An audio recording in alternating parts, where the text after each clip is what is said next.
Hello everybody, and a very warm welcome to the latest episode of Hidden Jewels of Soul and Disco. This week is a kind of special episode for me.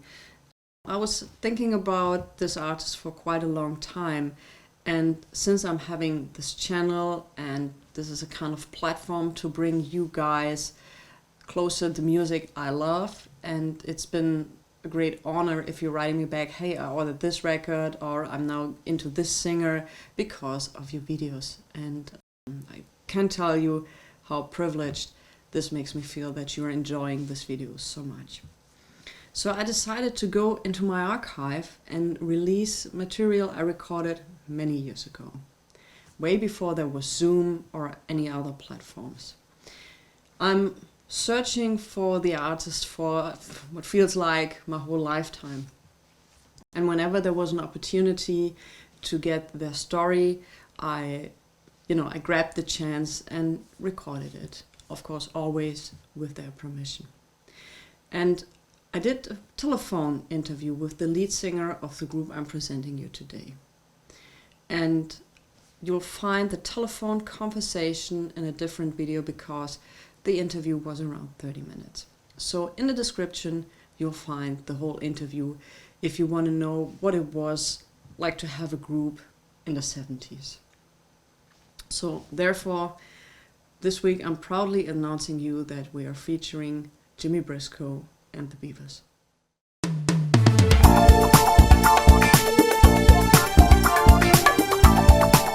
In 1971, five very young men, or let me say children, took part in a talent contest.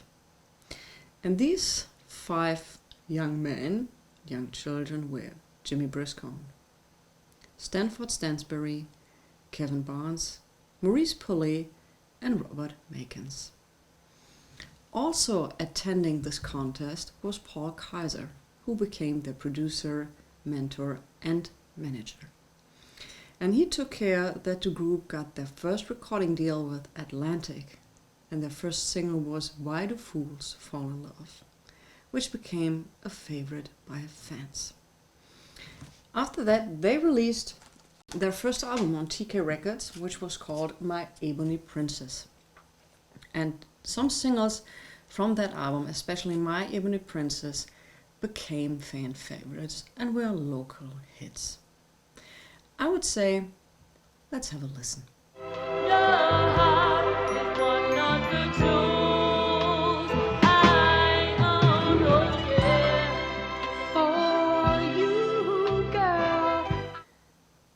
To be absolutely honest with you, the last time I've heard this album is about 10 years ago. So in preparation of this episode, I put this record on, and I remembered it not being so good.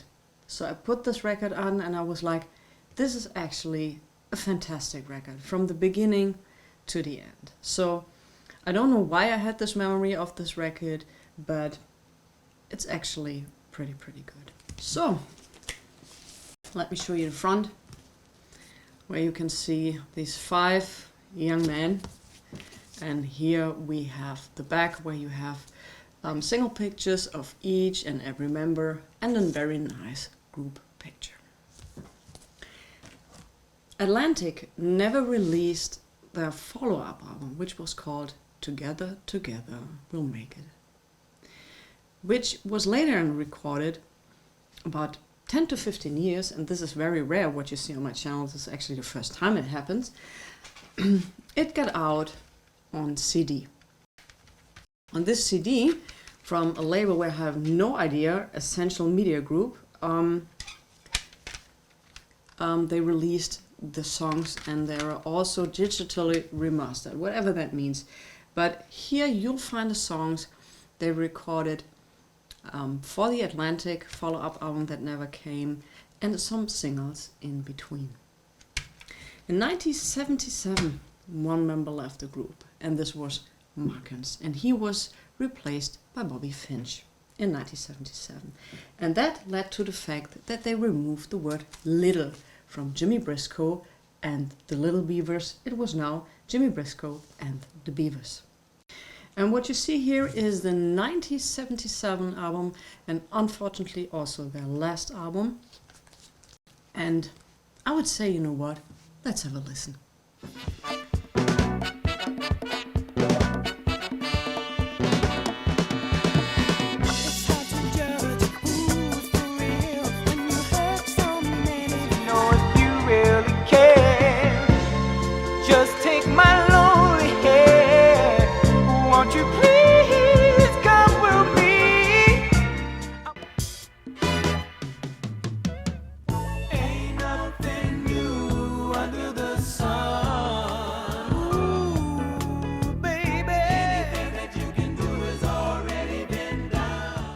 Jimmy Briscoe told me in a telephone interview with him, because I said that's a very unusual cover art for those days, and he said, you know, when we prepared for the photo shooting and they came with the dogs, we were scared as hell.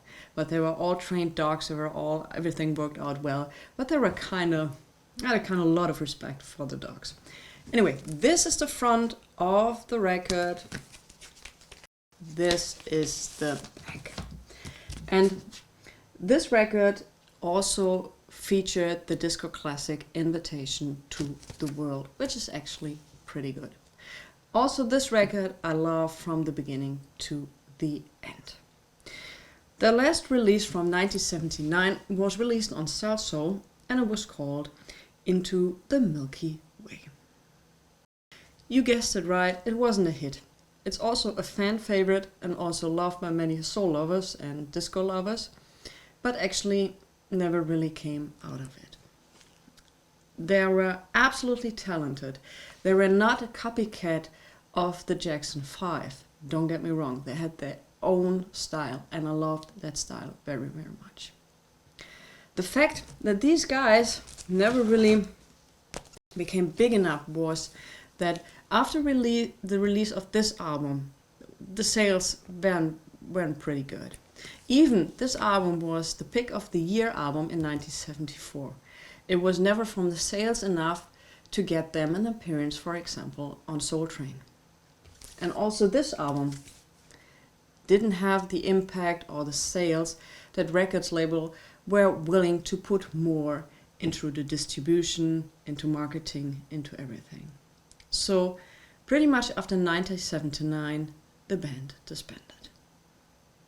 And if you hear the interview with Jimmy Briscoe, it's a rather sad affair, because they were so talented, so ambitious, but you know, sometimes in life it doesn't work out the way it should have, or many people wish it would have.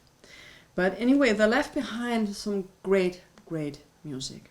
And I absolutely do recommend one of these albums, both of these albums. So if you find something from Jimmy Briscoe and the Little Beavers or the Beavers, go and get it.